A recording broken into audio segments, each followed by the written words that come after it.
Hello and welcome to the Star Wars Library, where the Star Wars universe is in print. I'm Spencer, and again, I really am excited about this series, and I thank you for checking it out. Hopefully you saw episode 0, which would explain, I guess, who I am and kind of what we're going to be doing here. But this is where we're going to start, in publication order. So, where do we start in publication order? Well, the first thing that we're going to do is look at the 1976 novelization of Episode 4, the original film.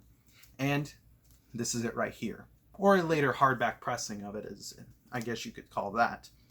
Now, there's also the paperback pressing that you could get. This is not an original 1976 pressing. This came out around the time when the original trilogy was being released on DVD. So this is what you're looking at right here. This is a paperback version. This is probably one of the most common versions you can get, but of course this thing is still in print and you can go to any bookstore and pick it up. There was also a junior novelization, which we'll probably talk about a little bit later, but I figured I'd show it now. This is the Scholastic junior novelization. Again, released around the same time as when it was released on DVD for the first time. And this one's by Ryder Wynnum. But we're going to be looking at the main adult novelization right here. This copy in particular was released when the trilogy was put on VHS with the digitally remastered THX sounds and all that stuff.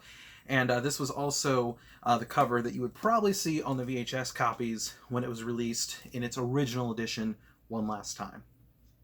So, this is a book novelization of the film, and it's actually credited to George Lucas, but it is not actually written by George Lucas. It is actually written by the author Alan Dean Foster. Now, Alan Dean Foster's name might sound familiar if you are an Expanded Universe fan. He wrote the true, real first Expanded Universe novel called Splinter of the Mind's Eye, which we will get to very quickly. And he also then fast-forwarded to 2002 when he did the novel The Approaching Storm. All the prequel movies kind of had their own lead-up novel to the film. Phantom Menace had Cloak of Deception, and Revenge of the Sith had Labyrinth of Evil. The Approaching Storm was for Attack of the Clones. And so Alan Dean Foster wrote that. He never really wrote for Bantam, actually, so it's kind of weird. He's only been in the Del Rey world. Now, something else to confer, or I guess to share here, is that this book is published by Del Rey, who currently has the Star Wars license now. In their original run, they only had a few books, which we'll talk about. Then it went over to Bantam Publishing, and then, of course, it's now back to Del Rey currently. But we'll get to that, of course, as we cover this series. So Alan Dean Foster did this book. And essentially, this really isn't much to it. It's based on George Lucas's, I want to say, second or third draft. Again, a lot of things that are in here, some dialogue and stuff like that is not in the final film.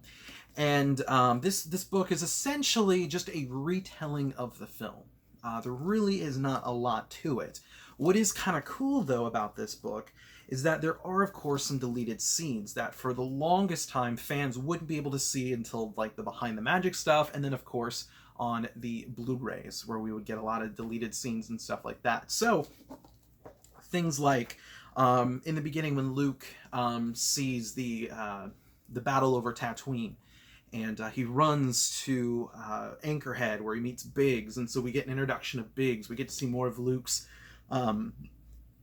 friends on Tatooine.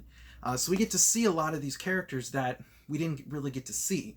Now, in the original cut of this film, of Episode 4, when Biggs dies, we really don't know who he was or anything like that. And we see Luke kind of get a little bit emotional there, and we're kind of like, well, why should we care? Or why does Luke care? You know, he didn't really know that pilot. Turns out that was Biggs. Now, of course, in the special edition, they added that scene where Luke,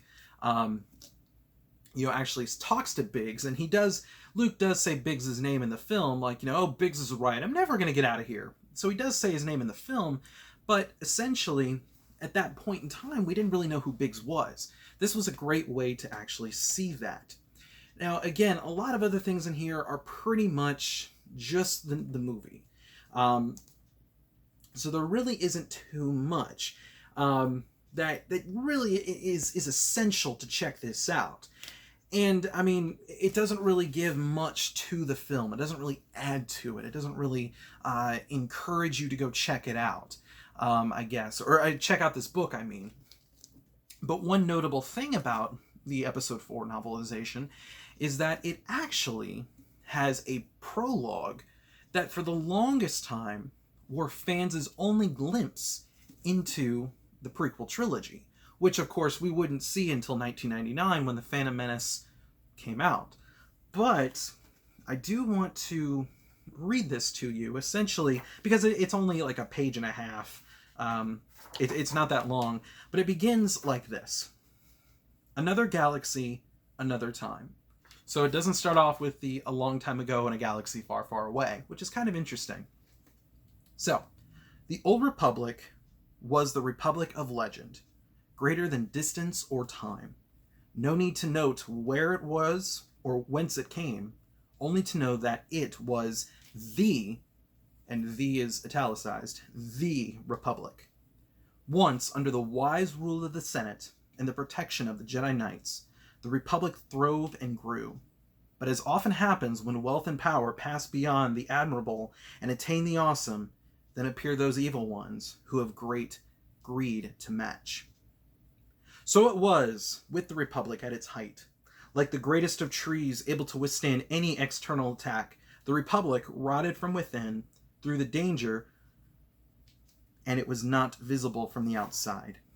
Aided and abetted by restless, power-hungry individuals within the government and the massive organs of commerce, the ambitious Senator Palpatine, which this was the first time that Star Wars fans could know what the Emperor's name real was. This was a way for fans to know that, oh, the Emperor's name is Palpatine. So, the ambitious Senator Palpatine caused himself to be elected President of the Republic. This was back before the term Chancellor was used. So, essentially the same thing, just calling him President, which is interesting. He promised to reunite the dissatisfied among the people and to restore the remembered glory of the Republic. Once in office, he declared himself emperor, shutting himself away from the populace. Soon he was controlled by the very assistants and bootlickers he had appointed to high office, and the cries of the people for justice did not reach his ears. Which is kind of interesting because, again, this was essentially a little bit of the backstory here that George Lucas would, again, flesh out more in the prequel trilogy. But it's kind of interesting to see that, it says that Palpatine was controlled by the very assistants and bootlickers he had appointed to high office. That's interesting because obviously that's not what happened. But, again, kind of interesting. Having exterminated through treachery and deception the Jedi Knights, guardians of justice and the peace, and in the galaxy, the Imperial governors and bureaucrats prepared to institute a reign of terror among the disheartened worlds of the galaxy. Many used the Imperial forces in the name of the increasingly isolated Emperor to further their own personal ambitions. But a small number of systems rebelled at these new outrages, declaring themselves opposed to the new order that they began the great battle to restore the Old Republic. From the beginning, they were vastly outnumbered by the systems held in thrall by the Emperor. In those first dark days, it seemed certain that the bright flame of resistance would be extinguished before it could cast the light of new truth across the galaxy of oppressed and beaten peoples. And it's from the First Saga Journal of the Whills, which is kind of interesting because not too long ago, George Lucas said that if he was going to make the sequel trilogy, his original idea was to use this race called the Whills, which we first heard about in the novelization of A New Hope.